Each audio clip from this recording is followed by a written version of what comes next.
Bismillahirrahmanirrahim. Assalamualaikum warahmatullahi wabarakatuh. Innalhamdulillah nahmaduhu wa nasta'inu wa nastaghfiruhu wa nastahdihi wa na'udzu billahi min syururi anfusina wa min sayyiati a'malina. Man yahdihillahu fala mudhillalah wa may yudlilhu fala hadiyalah. Asyhadu an la ilaha illallah wahdahu la syarikalah wa asyhadu anna Muhammadan 'abduhu wa rasuluh. Qala Allah azza wa jalla ya ayyuhalladzina amanu taqullaha haqqa tuqatih wa la tamutunna illa wa antum muslimun amma ba'd. Alhamdulillah, segala puji bagi Allah Subhanahu wa taala yang masih berikan kita nikmat iman, nikmat kesehatan, nikmat Islam, sehingga pada siang hari ini kita bisa kembali berkumpul melaksanakan kewajiban kita, melaksanakan salat zuhur secara berjamaah. Kemudian kita lanjutkan duduk sebentar belajar bersama dalam suatu majelis. Mudah-mudahan duduknya kita di sini diberkahi oleh Allah Subhanahu wa taala dan menjadi tambahan pemberat timbangan kita di hari kiamat kelak. Amin ya rabbal alamin. Salawat dan salam kita curahkan kepada Nabi kita Muhammad sallallahu alaihi wasallam, juga kepada putra-putri beliau, pada istri-istri beliau, kepada para sahabat beliau dan seluruh orang-orang yang mengikuti jejak beliau hingga hari kiamat kelak. Ikhwani fiddin, jamaah yang semoga dirahmati Allah Subhanahu wa taala, ini adalah pertemuan kita yang kedua, yaitu mempelajari Kitabul Jami'. Itu kitab yang dikarang oleh Al-Imam Ibnu Hajar Al-Asqalani rahimahullahu ta'ala. Sekali lagi saya ingin ingatkan bahwasanya Kitabul Jami' ini bukan buku tersendiri, tapi ini adalah buku atau suatu bab yang terkandung dalam sebuah buku yang namanya Kitab Bulughul Maram. Kitab Bulughul Maram. Yang kitab tersebut adalah yang mengumpulkan hadis-hadis ahkam tentang fikih, yaitu mulai dari taharah, salat, kemudian puasa, zakat, bahkan sampai jinayat dan yang lainnya. Namun yang menariknya Al-Imam Ibnu Hajar Al-Asqalani rahimahullahu taala di akhir bab tersebut beliau membuat bab semuanya sebuah buku, sebuah judul dengan bab Kitabul Jami', yang dalam bab tersebut atau dalam kitab tersebut sama sekali tidak ada berkaitan dengan pembahasan hukum-hukum fikih, tetapi hanya berbicara tentang adab-adab dan akhlak-akhlak Islam seorang muslim.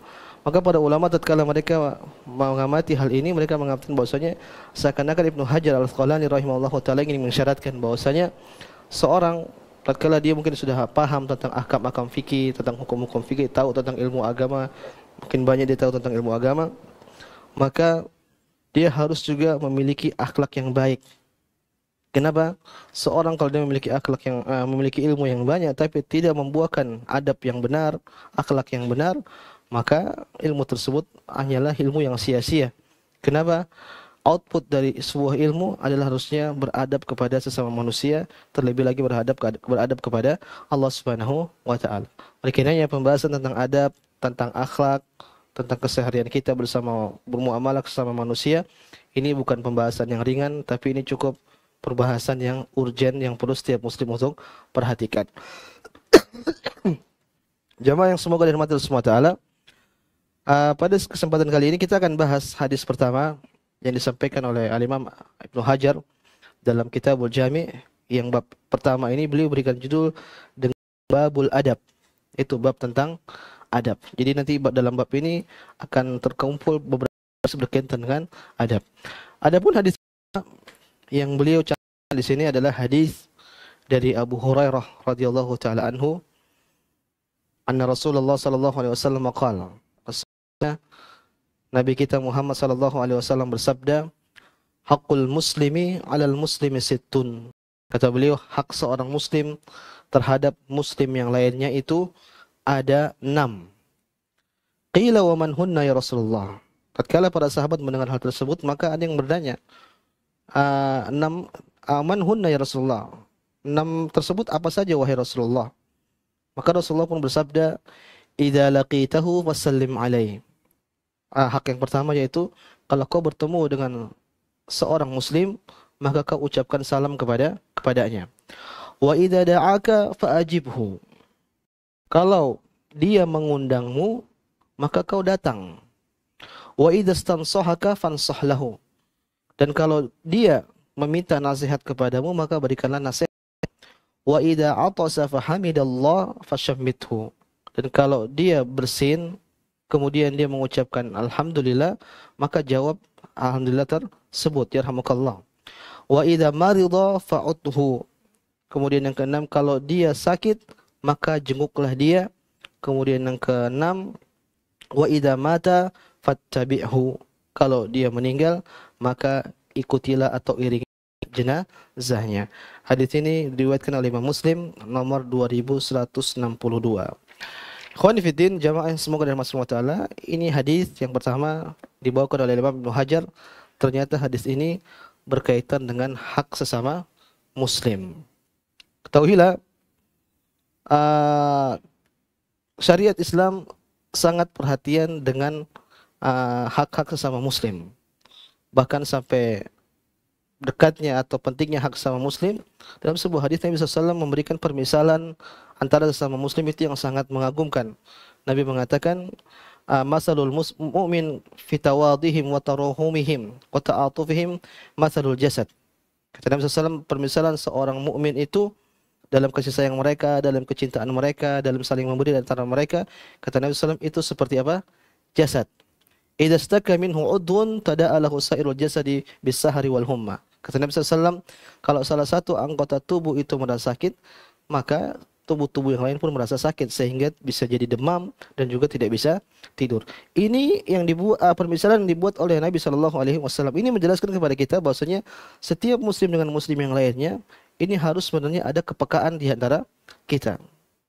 Islam membuang jauh-jauh sikap egois di antara kaum muslimin. Maka Nabi mengatakan, la yuhibbu ahadukum, tidak akan beriman salah seorang antara kalian sampai kalian mencintai kebaikan untuk saudara kalian sebagaimana kalian mencintai kebaikan tersebut untuk diri kalian. Maka idealnya kalau ada saudara kita merasakan suatu musibah, kita pun harus merasakan musibah tersebut. Sebaliknya, kalau ada saudara kita yang mungkin lagi senang, maka kita ikut senang tersebut. Kenapa kita harus peka dengan apa yang mereka rasakan? Maka secara umum inilah persyariatan yang hubungan yang dibuat oleh syariat Islam antara seorang muslim dengan muslim yang lain. Nabi mengatakan, al muslimu akhul muslim. Seorang muslim itu saudara dengan muslim yang lain. Dalam Al-Qur'an Allah mengatakan, innamal mu'minuna ikhwah. Sesungguhnya orang-orang beriman itu apa? Bersaudara. Mereka bersaudara atas ikatan keimanan. Ikhwani fiddin, dalam hadis ini Nabi SAW memberikan sedikit lebih detail rincian tentang hak seorang muslim kepada muslim yang lain. Artinya apa? Hak ini harus kita penuhi kepada saudara kita. Makanya Nabi mengatakan, hakul muslimi alal muslim. Hak seorang muslim kepada muslim yang lainnya. Menjadi pertanyaan, apakah hak yang ini yang akan kita bahas ini maksudnya hanya harus diberikan kepada seorang muslim yang benar atau muslim yang taat? Kata para ulama, tidak. Selama seorang dia itu muslim, KTP-nya muslim meskipun dia orang yang bejat, orang dia suka bermaksiat, selama dia masih muslim, maka orang seperti ini berhak untuk mendapatkan hak yang nanti akan dijelaskan oleh Nabi Muhammad SAW. Justru kita lebih utama untuk menyampaikan hak ini kepada mereka. Kenapa? Bisa jadi hati mereka luluh, bisa jadi mereka terteduh dengan akhlak yang kita berikan kepada mereka. Tapi kalau kita tinggalkan mereka, bisa jadi mereka tambah jauh, sehingga tidak ada yang menasihati mereka, tidak ada yang memberikan peringatan kepada mereka, tidak ada yang memberikan kebaikan kepada mereka, sehingga mereka semakin jauh. Kemudian dijelaskan oleh para ulama, 6 hak ini hukum asalnya adalah harus dipenuhi, tapi terkadang bisa gugur. Jadi nanti kita sebutkan ada 6 hak ini, pada asalnya ini harus kita penuhi kepada setiap orang. Selama kita mampu kita harus berikan. Tapi terkadang ada kondisi kondisional yang membuat kita akhirnya gugur, tidak bisa menunaikan hak-hak tersebut. Nanti kita jelaskan seperti apa nanti contohnya hak-hak yang mungkin kita tidak bisa jalankan. Kemudian Nabi mengatakan hak seorang muslim dengan muslim lainnya ada berapa tadi? Ada 6. Apakah hak tersebut cuma 6 saja? Misalnya saya sama seorang muslim lain cuma 6 doang. Tidak. Penyebutan 6 di sini bukan memberikan batasan, enggak. Tapi kata para ulama menyebutkan 6 di sini maksudnya ini sebagai bentuk penegasan. Kenapa? Dari semua banyak hak, ini 6 ini yang penting. Yang perlu setiap orang, kita sebagai seorang muslim, kita perhatian, yang harus kita tunaikan kepada orang lain. Ikhwani fiddin, jamaah semoga dirahmati Allah Subhanahu wa taala. Apa hak-hak tersebut yang 6 itu? sebelum itu dijelaskan juga bahwasanya hak-hak tersebut tidak boleh ditinggalkan. Tidak boleh ditinggalkan. Meskipun jamaah sebagian hak ini hukumnya tidak wajib. Hukumnya tidak wajib. Tapi berhubungan dia itu apa namanya hukumnya sunnah. Contoh misalnya kita ketemu seorang muslim, kita ucapkan salam. Ucapkan salam hukumnya apa? Sunnah, tidak wajib. Tapi menjawab salam itu hukumnya apa? Wajib. Maka dari 6 poin ini sebenarnya tidak semuanya wajib. Tapi kata Nabi SAW, hakul muslim alal muslim, ini maksudnya apa? Menekankan jangan kita beda-bedain. Kalau bisa kita berikan hak tersebut kepada sesama muslim. Yang pertama jamaah yang semoga dirahmati oleh Allah SWT, Nabi SAW mengatakan, idza laqitahu fasallim alaihi. Kalau kau bertemu dengan seorang muslim, maka berilah salam kepada dia. Maka jamaah semoga Allah SWT, ini hak yang harus kita tunaikan kepada saudara sesama muslim. Kita kalau ketemu sama mereka, maka ucapkanlah salam. Tahuilah salam ini adalah amalan yang sangat mulia. Mungkin kita anggap sepertinya remeh, karena kenapa kita terlalu sering melakukan hal tersebut kepada orang. Tapi ketahuilah ini amalan yang sangat agung di sisi Allah Subhanahu wa taala. Dalam hadis Nabi mengatakan, la tadkhulunal jannata hatta tu'minu. Kalian tidak akan masuk surga sampai kalian beriman. Wala tu'minu hatta tahabbu. Dan kalian tidak akan beriman sampai kalian saling mencintai. Awala adullukum ala syai'in idza fa'altumuhu tahabbabtum. Wahai para sahabatku, maukah aku sampaikan kepada kalian tentang suatu hal yang jika kalian lakukan kalian saling mencinta. Saya ulang tadi Nabi diriatkan, kalian tidak akan masuk surga kalau kalian beriman, dan kalian tidak akan beriman kalau kalian saling mencintai. Maukah saya kabarkan kepada kalian suatu hal yang kalian lakukan kalian akan saling mencintai? Artinya berarti amalan ini mengantarkan kepada surga. Kata Nabi, afsus salam bainakum. Tebarkan salam di antara kalian. Ternyata amalan sepele seperti ini bisa mengantarkan seorang ke dalam surga. Menjadi pertanyaan, bagaimana dengan orang yang kita tidak kenal? Orang kita tidak kenal. Para ulama mengatakan selama kita tahu orang itu muslim, maka kita ucapkan salam kepada dia. Misalnya kita ketemu orang pakai peci, berarti kan insya Allah Islam. Antum ragu ini Islam apa nonis ya? Selama antum tahu dia yakin di Islam, maka antum ucapkan salam kepada dia meskipun gak kenal, meskipun tidak kenal. Dalam hadis Nabi mengatakan di antara amalan yang terbaik dalam Islam disebutkan oleh Nabi SAW, tut'imut ta'am, yaitu memberikan makanan kepada fakir miskin, wa taqra'us salam, mengucapkan salam ala man arafta wa man lam ta'rif, kepada orang yang kau kenal dan juga kepada orang yang tidak kau kenal. Ini dalil yang menunjukkan bahwasanya tentang keutamaan salam. Tadi Nabi mengatakan amalan yang bisa masukkan seorang dalam surga. Ini amalan yang terbaik. Dan Nabi mengatakan memberikan makan dan juga memberikan salam kepada orang. Yang menakjubkan jamaah, Nabi SAW tatkala berhijrah di kota Makkah menuju kota Madinah, tatkala beliau sampai di kota Madinah, maka di antara hal yang beliau sampaikan kepada manusia tatkala itu kepada kaum muslimin, yaitu apa? Menebarkan salam. Disebutkan misalnya tatkala Nabi sampai di kota Madinah, di antara ucapan yang pertama kali beliau ucapkan, Nabi mengatakan, ya ayuhan nas afsus salam wa at'imut ta'am wasilul arham. Kata Nabi SAW, wahai manusia, tebarkanlah salam. Wa at'imut ta'am, dan berikanlah makanan kepada fakir miskin. Wasilul arham, dan sambunglah silaturahim. Wasallu bil lail wan nasu niyam, dan kalian salat malam di mana manusia itu tidur. Tadkhulul jannata bisalam. Dengan amalan-amalan ini kalian akan masuk surga dengan selamat. Lihat, banyak deretan amalan tadi. Ada yang memberikan makan, kemudian sambung silaturahim, salat malam. Ternyata yang didahulukan Nabi apa tadi? Afsus salam. Tebarkan salam di antara kalian. Ini menunjukkan betapa agungnya ibadah salam ibadah salam di sisi syariat Islam. Islam sangat menganjurkan agar kita ini sebagai kaum muslimin saling menyayangi, saling mencintai, dan tatkala kita menebarkan salam di antara kita, ini akan timbul benih-benih cinta di antara kaum muslimin. Lihat, kita ini terlalu banyak terpecah. Sudah sedikit gontok-gontokan, tukang ribut. Kaum muslimin seperti itu. Kita butuh hal-hal yang bisa merekatkan kita sesama kaum muslimin. Ikhwan fillah, diriwayatkan, lihat Ibnu Umar radhiyallahu taala anhu. Ibnu Umar itu beberapa waktu sering pergi ke pasar hanya untuk menebarkan salam. Dia nggak ada urusan di pasar. Dia pergi ke pasar, dia cuma assalamualaikum, assalamualaikum, assalamualaikum. Tujuannya seperti itu. Kenapa? Untuk menghidupkan sunnah Nabi Muhammad Sallallahu Alaihi Wasallam. Maka pelajaran buat kita jamaah semoga Allah Taala, tebarkan salam kepada siapapun selama kita tahu dia orang Muslim, maka kita tebarkan salam. Bagaimana dengan pelaku maksiat? Apakah kita tebarkan salam? Kita lagi lewat, tahu-tahu ada orang lagi main judi. Dan kita tahu dia Muslim. Salam tidak? Salam. Kenapa? Salam itu doa. Mudah-mudahan dengan salam kita Allah memberikan hidayah, memberikan taufik kepada mereka. Jadi kepada siapapun selama dia Muslim, kita tahu dia Muslim, maka kita ucapkan salam kepada mereka. Ini hak yang pertama. Hak yang kedua jamaah yang semoga dirahmati Allah Subhanahu wa taala, kata Nabi sallallahu alaihi wasallam, "Wa idza da'aka fa'ajibhu." Kalau saudaramu sesama muslim mengundangmu, maka penuhilah undangannya. Maka penuhilah undangannya. Dibahas oleh para ulama, ini undangan apa? Kan undangan banyak.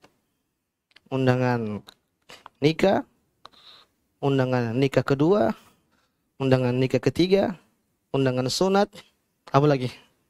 Undangan open house, kan banyak macam-macam.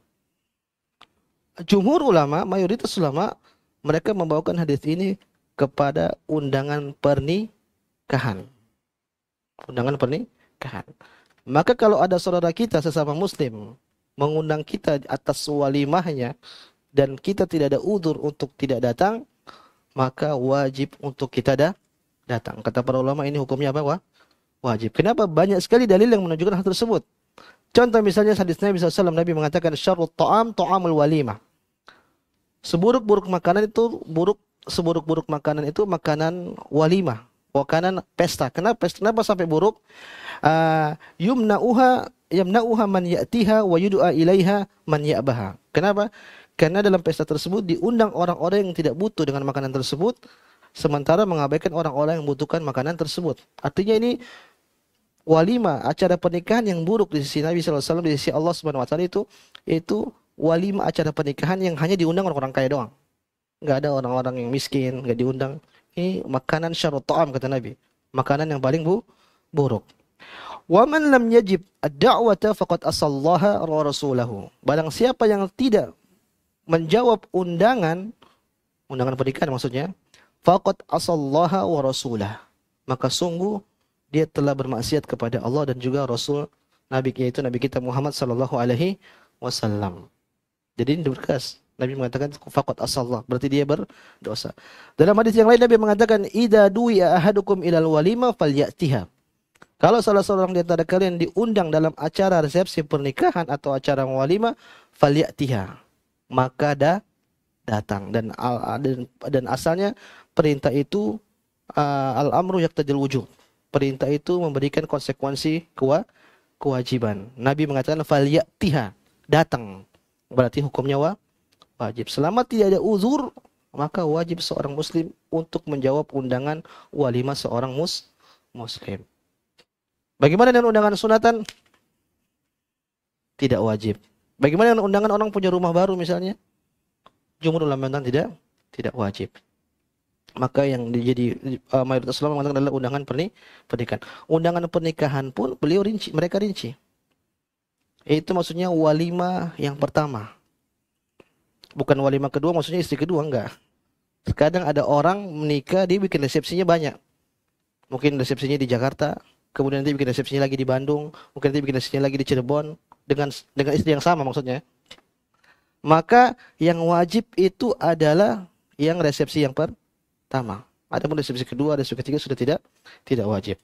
Setelah ini itu jamaah, ada juga syarat-syarat yang maksudnya yang undangan tersebut wajib kita datang. Ini yang pertama tadi, walimah yang keberapa? Pertama. Syarat yang kedua yaitu jelas yang mengundang harus orang muslim. Kalau yang mengundang orang kafir maka tidak wajib. Tidak wajib. Kemudian yang ketiga, yang mengundang ini bukan orang yang sedang dihajar. Dihajar itu maksudnya orang yang sedang diboikot. Misalnya toko kesyirikan misalnya. Dia nikah, terus dia ngundang kita, maka tidak wajib kita untuk datang. Tidak wajib untuk kita datang. Atau mungkin pelaku maksiat, tukang main judi, tukang minum-minuman, kemudian dia undang kita untuk nikah, maka ini gugur, tidak jadi wajib. Kalian mau datang juga, tapi kalau mau datang boleh saja, tapi hukumnya tidak wajib. Kemudian selanjutnya yang keempat, undangan tersebut ikhwan harus khusus kepada kita. Jadi undangannya itu tulis Gigi Surya Nugraha, kepada Gigi Surya Nugraha. Maka saya wajib untuk datang ke dalam undangan tersebut. Beda kalau saya misalnya ada orang datang, kemudian dia datang ke depan masjid, depan sini sebelum mengatakan, wahai bapak-bapak jamaah Masjid Al-Hakam, kalian semua saya undang besok untuk acara pernikahan saya. Ini wajib tidak? Wajib tidak? Tidak. Kenapa? Dia tujukan kepada orang secara umum. Yang diwajibkan kata para ulama itu yang memang tertuju langsung khas kepada kita, khusus kepada kita. Misalnya ada orang bikin nikah, dia undangan untuk karyawan BPH Migas. Berarti misalnya antum jadi karyawan, antum wajib datang atau tidak? Wajib atau tidak?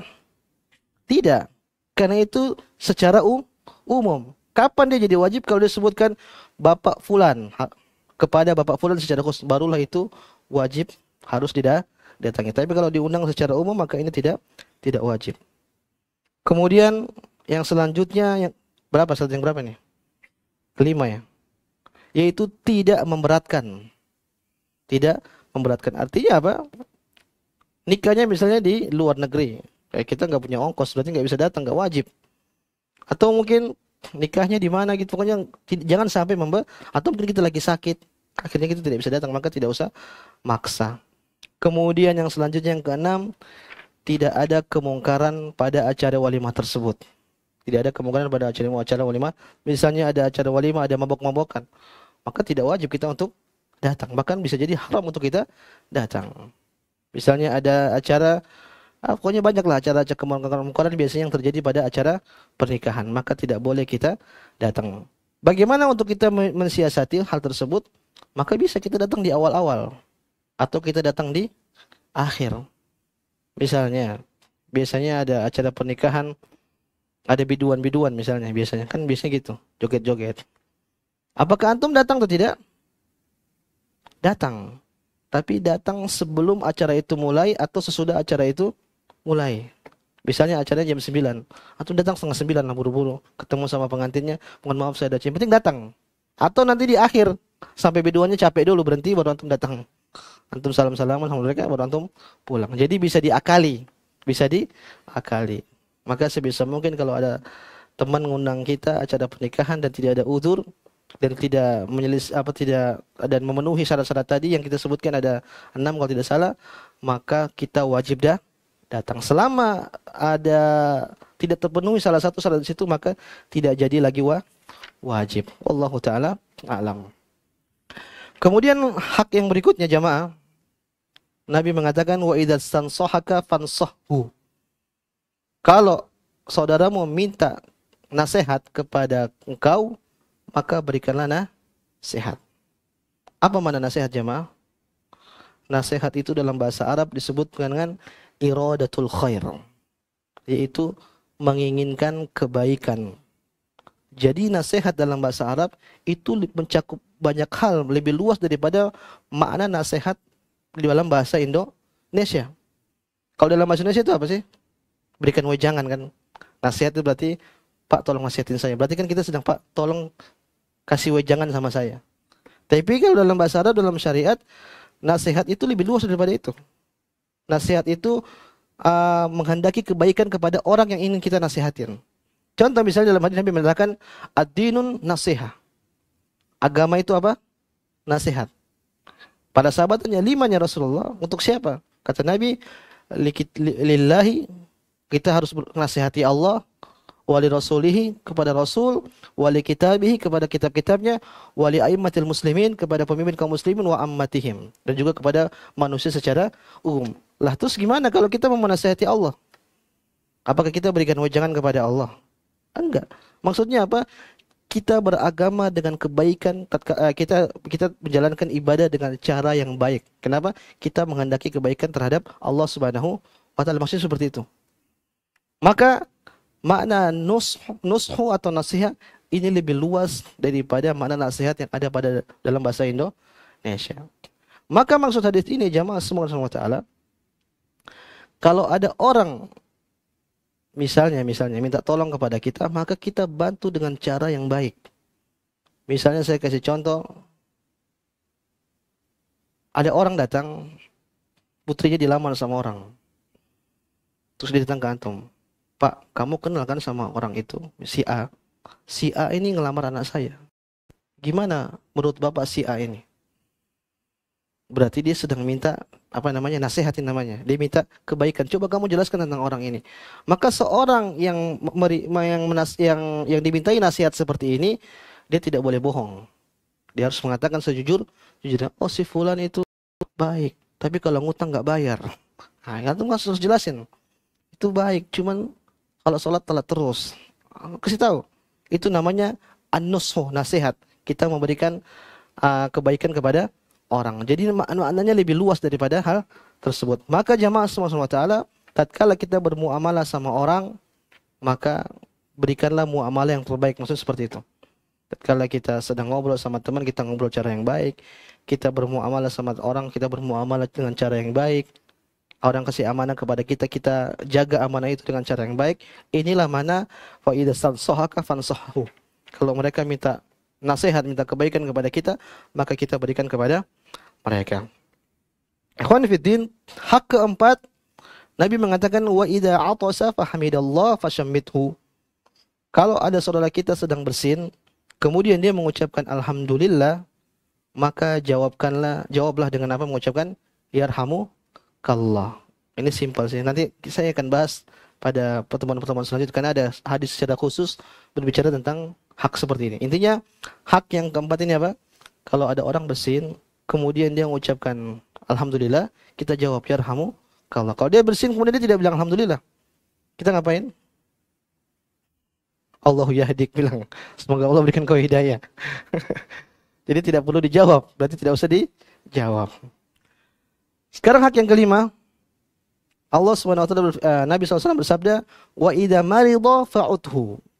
Kalau saudara kita sakit, maka dijenguk. Ini penting. Apa hukum menjenguk orang yang sakit, jamaah? Hukumnya kata para ulama adalah fardu kifayah. Fardu kifayah. Apa itu fardu kifayah? Semua orang diwajibkan untuk menjenguk dia, tapi kalau sudah salah satu orang jenguk, berarti kewajibannya gugur. Misalnya ada karyawan BPH sakit satu orang. Ternyata karyawan BPH nggak ada yang jenguk, maka semua kena dosa. Tapi kalau sudah ada satu orang datang, maka kewajiban gitu harus menjadi gugur. Itu makna namanya apa? Fardu kifayah. Maka kalau ada saudara kita yang sakit, ya tanya-tanya sama teman, sudah jenguk belum? Jangan sampai kita kena dosa, tahu-tahu dia sembuh. Berarti dosa itu. Kenapa? Dalam keadaan dia sakit kita tidak menjenguk. Padahal Nabi mengatakan wa idza marida fa'utu. Kalau ada orang sakit, maka jenguklah. Dan banyak hadis-hadis yang menjelaskan hal tersebut. Contoh Nabi mengatakan at'imul ja'i wa udul marid wa kuful ani. Dan dalam hadis Abu Sa'al Al-Syari, Nabi mengatakan berikanlah makan kepada orang yang lapar dan jenguklah orang yang sakit dan bebaskanlah tahanan. Dan dalam hadis Nabi dari Al-Hudri juga Nabi mengatakan udul marid, datangilah orang yang sakit.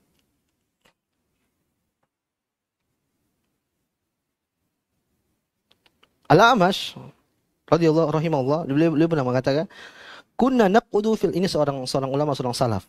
Kunna naqudu fil majlis. Kami itu duduk di majelis. Fa idza faqatna ar-rajula thalathata ayyamin sa'alna anhu.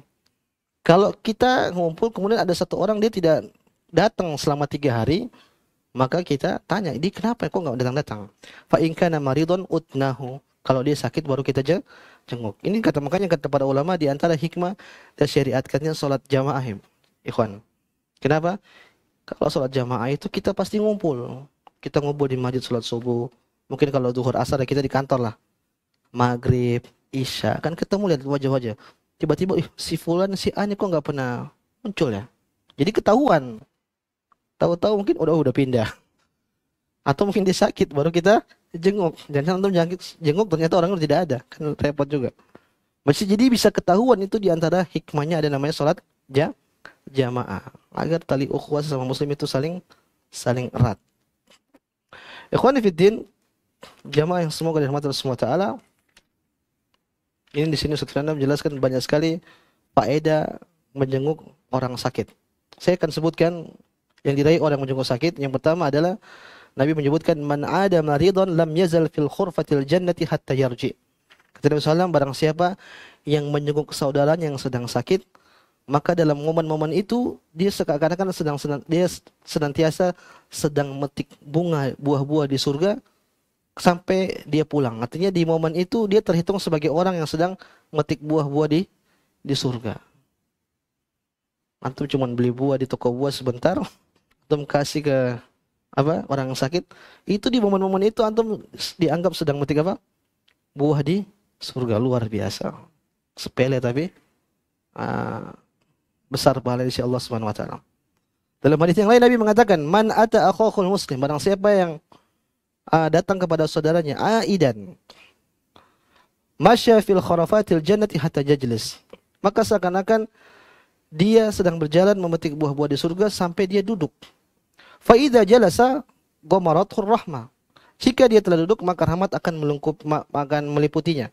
Fa in kana qutwatan, jika mengunjungi di waktu pagi, shalla alaihi sab'una alfa malakin hatta yumsi, maka malaikat akan berselawat untuk dia sampai sore. Wa in kana masaan shalla alaihi sab'una alfa malakin hatta yusbiha.